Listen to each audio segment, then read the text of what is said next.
it really is very important as a responsible owner and then as people who have pets to not judge each other, but try to help each other keep those pets. So I don't know, Kieran, do you have any comments on that? Because I know it really is important to you that people understand what responsible ownership is. But when I read One-Eyed Leo, there was very little judgment in there. It was more informative. True. It's well, the sort of the premise of the book is to sort of step away from everything, to step away from the system we have today, and I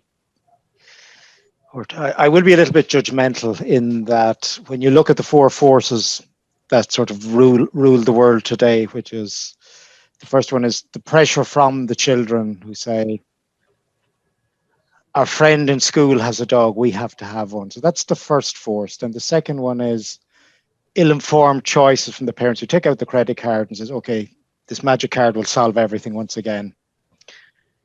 Then the third force is behind the scenes, invisible, the puppy mills and the puppy farms, and their profits are slightly less than the illegal trade of drugs and guns.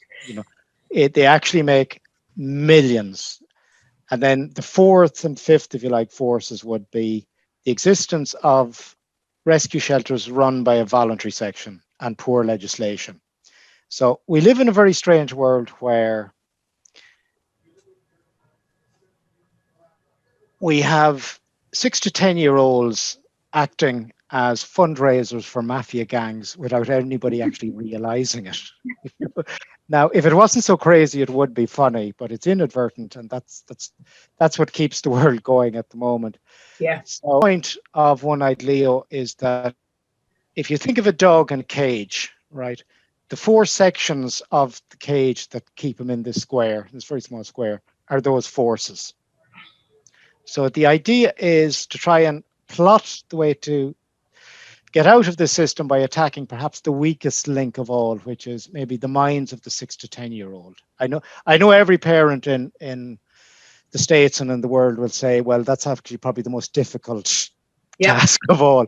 But it's possibly the only link that you could influence beneficially and quickly, and for the betterment of everybody. So the whole idea of the thinking behind the book is sort of to subtly think, how would a dog get out of these cages?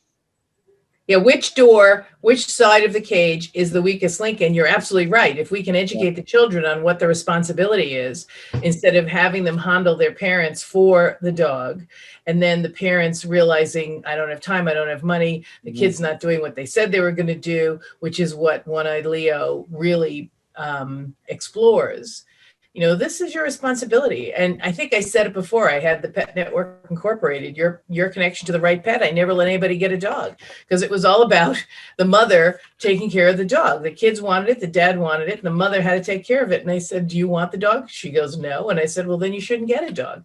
And that's, I think, what One-Eyed Leo brings forward, right? These are the responsibilities as a child, a 6 to 10 to 15-year-old, that you need to do. And the parents, that's one side as well. It may shut them up really quickly, and I have my credit card, but do I really want to take on that responsibility?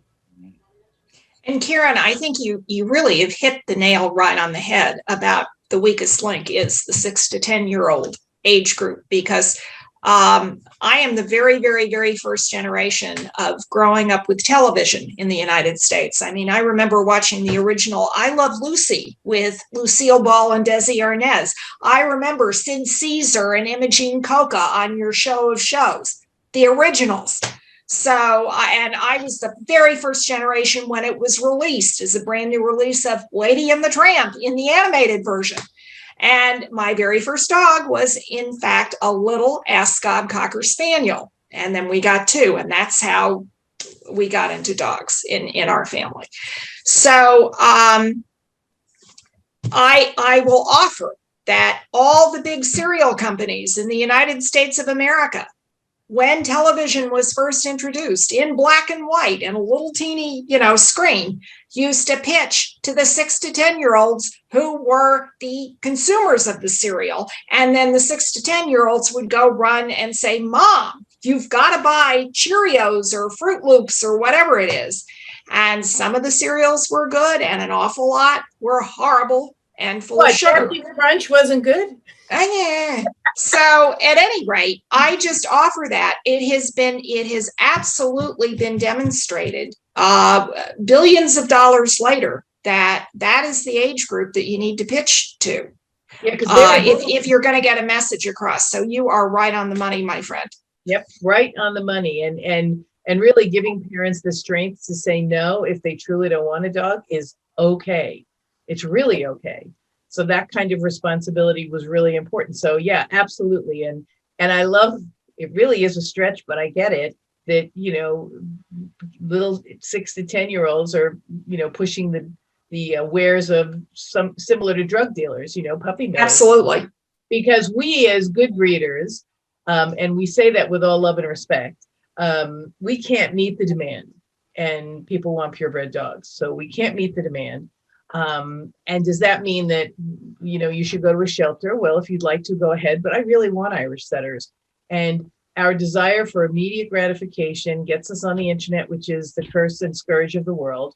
So we can find those beautiful puppies in Arkansas, which probably have never seen a clean white towel except for that time he took the picture. And you buy the dog, and you know, buyer beware doesn't even begin to talk about what you're getting, because nobody ever asks for help. They just want to make sure they have it for Saturday for the birthday party. And, you know, so that's those are the two pieces, the 6 to 10-year-old and then the parents with a credit card. You're absolutely right. There's a call for animals, and it's filled by puppy mills, not by reputable breeders. And I guess the only thing we can try to do, shaming doesn't work. Like, you should adopt, don't shop. I get it. But if you really want an Irish setter, nothing else will do. And being able to wait until one comes from someone who is going to be with you from Whelping Box to Rainbow Bridge is something you really should look for. But unless you have a preservation breeder who tests the sire and the dam and looks at the pedigree way back for health, you're buying a pig in a poke, literally. And if a breeder, I don't care whether they're preservation or commercial, does not test for health, first and foremost, you are potentially condemning entire litters of puppies to death before they're born. And that's the way I feel about it. And I think that's most important. You really have to educate the consumer, which is what One-Eyed Leo does. Educate the consumer on what their responsibility is and what they should expect the responsibility of the person they're acquiring the dog from. So if they're acquiring from a shelter, they really just need to get as much information as they can regarding where this dog came from, who dropped it off, you know, is it puppies of somebody who dropped off a dog? Or if it's a breeder, find out more about the testing that was done for health and everything else. You know, they come into your life when you're supposed to have them, and you have to do the research. You have to really look. And it's not to say that people who get dogs from puppy mills always get a lemon. Some of them are, you know, hybrid vigor. They last forever. They're like 13 years old because look at how they started. So they had to be really in great shape. They had every disease known to man that they were exposed to when they lived. But we really need to figure out how to educate those 6 to 10-year-olds, as Colin said, so that their parents do the research before they put their credit card down and recognize what they're getting and really, you know, choose to be an educated consumer, because we can shift. I truly believe, but I might be drinking heavily before this call, which doesn't, but it could be. I truly think that if we request and require and show people how to keep dogs in a better environment, so that people can get the Labradoodles and the Cavachons and the, you know, Beagle Shires or whatever they are, all the mixes that you can get, or the purebreds, that they're just raised so that they have their best start in life. So when they come home with their new owners, that relationship has the best start in life.